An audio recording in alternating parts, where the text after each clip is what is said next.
Good evening, everyone. It is Duane Whitmer. It is a weekday. It's not Wednesday, but it's time for the weekly Whitmer Wednesday. This week, we are going to talk about more First Amendment auditing. I'm not going to talk about the recent election because, quite frankly, I don't give a shit. I don't really care who won. Look, I'll summarize Tuesday's election. The political class and jobs program won. The taxpayers and the people that are on the bottom of the Ponzi scheme pyramid that is the United States government tax slave program lost. I mean, the people on the bottom of the pyramid lost. The people at the top won. Taxpayers lost. Red and blue socialists won. Government jobs program won. And you, if you're watching this, you probably lost. That's really what happened. That summarizes that right there. As you guys know, I'm in New York. I'm in Erie County. We're actually going to talk about a pretty big win that came out of a court case recently in relation to First Amendment auditing, recording the police, and recording in public. And this is big for people like me that believe in direct action and accountability and transparency. So we're going to go over it. A guy by the name of, I think his name is Sean. Well, first we'll start with this. We'll start with the right to record bill. One thing that New York State did somewhat well is they established something called a Right to Record Act in New York State, which means that you have the right to record police in a public. Right here, I'm gonna. This is the summary right here. I'm gonna summarize it. It's a long one, so it's gonna take up half my screen, but it's kind of worth it. The Right to Record Act, it's taking a time, but essentially relates to recording of certain law enforcement activities, provides that a person not under arrest or in the custody of law enforcement official has the right to record police activity and maintain custody and control of that recording and of any property instruments used by that person to record police activities. However, a person in custody and arrest does not, by that says law enforcement right to record. So essentially, you can read it. Essentially, what this means is that you have the right to record police doing activities in public. Yeah, if you're not under arrest. And even if you are under arrest, just because you are under arrest does not mean that you can stop recording the police. That's really what this boils down to. And there we go. Got rid of that. Sorry about that. So yeah, this is bill passed in New York, Right to Record Act. Big win for First Amendment auditors and people that believe in police accountability and transparency. So that passed. This allows First Amendment auditors to do what they do, which is record the police. And now people are going to say, well, Duane, why are you supporting recording police and government employees? Why do you support First Amendment auditing? Number one, First Amendment auditing is actually the purest form of media. If you don't trust the media or trust that the media has biases, you being your own media and the people being their media is important. So when you can start recording the things that are happening, whether it's police, any government job, anything you're recording in public, you become the media. You are your own first responder. You are your own media. You are exercising your First Amendment right to record and your right to be the media. So if you don't trust the media, if the people become the media, very decentralized, anyone with a cell phone can be the media. That is freedom. That is liberty. That is the First Amendment of utopia. And you can't be biased because you are the media. More people, more opinions, more things being seen. Always a win. And like I said, more transparency. It's harder for people in government or police to do bad things when they know they're being recorded. So that makes them stay in line. And look, First Amendment auditors are what broke the George Floyd thing. They're what broke the Michael Brown thing. They're what broke a lot of these police incidences that are often exposed by First Amendment auditing. And lastly, there's two classes in this country, the political class and the non-political class. And this kind of imposes a cost of being a government employee. If you're going to be recorded doing your job, which is legal, it imposes a cost of you having that job. So it's no longer you're paid by taxpayer dollars to do whatever you want.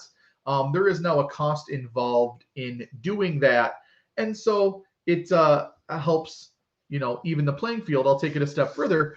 Every time I do anything on my phone, the police, the NSA, the surveillance programs set forth by the Patriot Act means the government is spying on literally everything you do at all times. Why not return the favor? Why can't we in turn do what they do to us back to them? I think it's even in the playing field. So there's that. So there's a guy called Long Island Audit. He's a First Amendment auditor out of New York, out of Long Island, hence his name, Long Island Audit. He actually sued the city of New York, and I'm going to post this here in the comment section. He sued the city of New York right here. He sued the city of New York, alleging that the policy of the New York Police Department prohibits recording in public accessible areas of New York Police Department precincts, violates the First Amendment, the Right to Record Act, and some civil rights laws. I'm gonna see if I can copy some of this. Yeah, let's do that. Copy. So here's what he alleged. Essentially, the New York NYPD prohibiting people from recording in this essentially violates a bunch of these laws. And he won.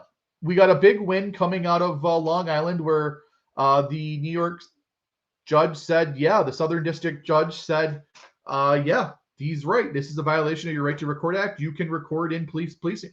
You can record in publicly accessible police precincts. Say that 5 times fast. Publicly accessible police precincts. You have the right to record in those things. They can't prohibit you from recording. They can't stop you from recording. You have the right to record doing that. So now people are going to say, well, Duane, why is that fair? Is that fair? Is that proper? Is that nice? Well, we'll get into that. So now it's allowed that you can do that. So we got alerted to a town in Western New York called Cheektowaga, New York.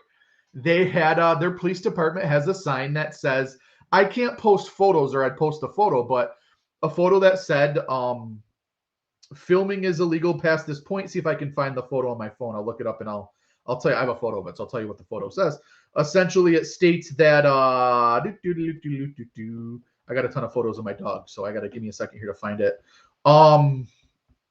The sign states that members of the public are prohibited from audio, video recording, or photography inside of this facility, which is a direct violation since it's a public accessible place.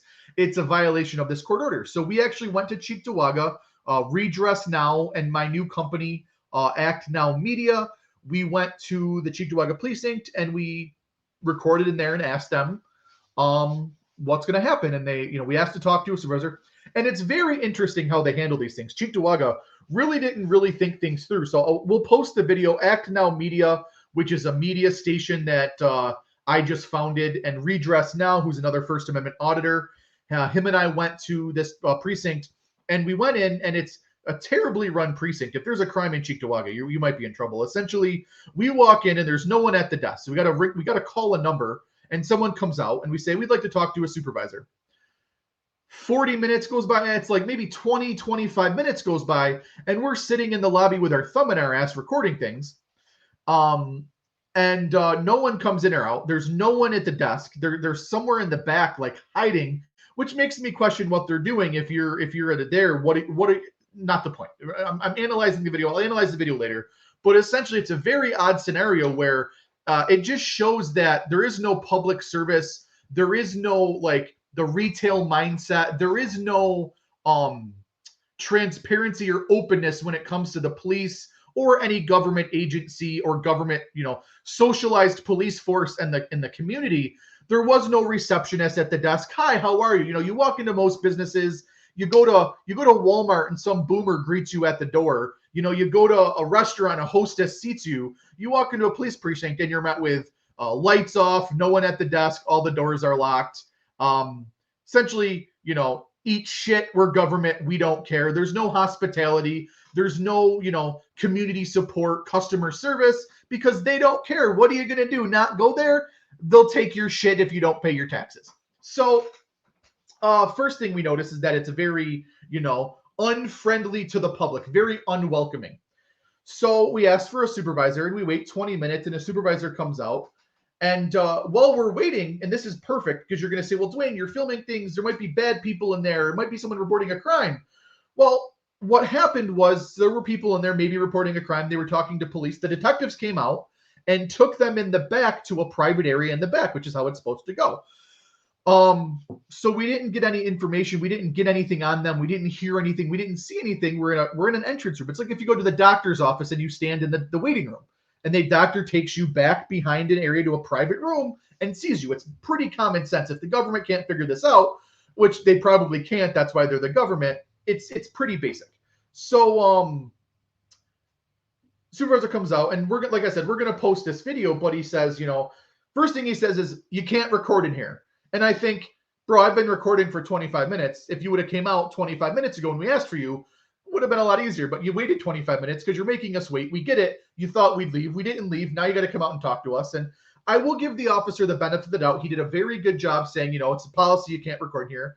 So redress now, and I gave him a thing saying, well, Southern District of New York ruled, like I said right here,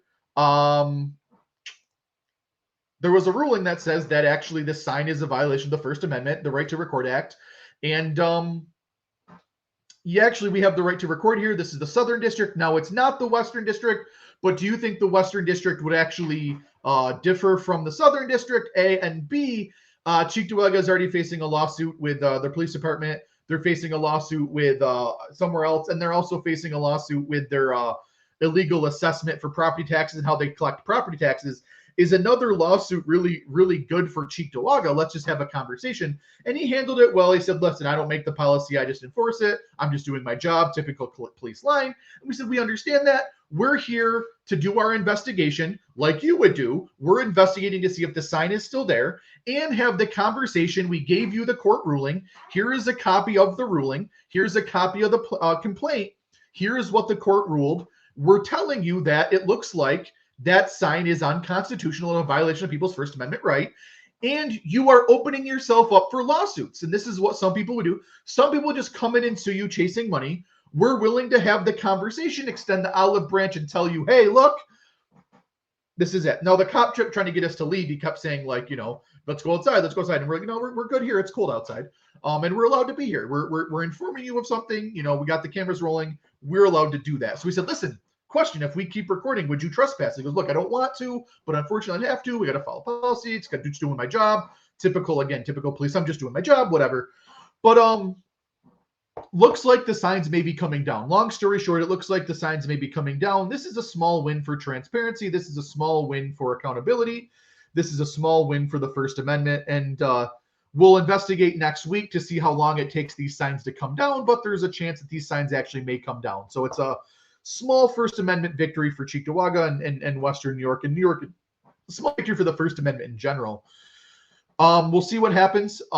It was an interesting one because if you look at the video by Auditing Erie County, Cheektowaga police handled it oddly. They kind of reluctantly, how this all started was Auditing Erie County was doing an audit on the migrant situation in Cheektowaga. And some random woman called the cops because he was filming, and the police showed up and said, unfortunately, he's operating, unfortunately, he's exercising his First Amendment rights. Unfortunately, he's, doing what the First Amendment says he can do. So unfortunately, he's technically allowed to do this. I believe his name was Officer Peck. Officer Pecker was what I called him, but whatever. He's really upset that, unfortunately, I have to uphold the Constitution and he's doing the right thing. He's unfortunately not breaking any laws. Great job. So he gets really mad and calls Auditing Erie County. He's one of those sovereign citizens, which makes no sense. If you're a sovereign citizen, you don't believe in the Constitution because you're a sovereign citizen. It's not the point. He's not smart enough to understand that. We get it. But essentially, how it all started was, he called Auditing Erie County a sovereign citizen for, he's a sovereign citizen for doing this. And he's one of those, sovereign citizens. It's like, no, he's an auditor and exercising his First Amendment rights to, media. He's actually a journalist. Auditing Erie County is by definition a journalist, but not the point. And so I got to throw my dig and I asked if Cheektowaga was a sovereign town that doesn't have to comply with court recs. And they didn't love that, but I got my dig in. But we're hearing the sign's going to come down. We will follow up. And that's really a big win for us and a big win for the First Amendment, a big win for transparency, and maybe a slight bridging the gap between the police and the people. I don't know, maybe not. We'll see what happens. But stay tuned for that. That's the next thing we got going on. So we might have a small victory. It's not all bad. I don't know. We'll see. But thank you guys for tuning in this week. That's this week's Weekly Whitmer. Thanks for tuning in. I hope you guys have a great week. Have a great evening. If you're upset that your candidate lost on Tuesday, consider stop falling for the Stockholm Syndrome Ponzi scheme that is voting, and consider doing direct action and actually taking charge of your own life and stop relying on politicians to save you. Always a good thing. Thank you guys for tuning in. I will see you guys next week. Have a great one. As always, great seeing you guys. Take care.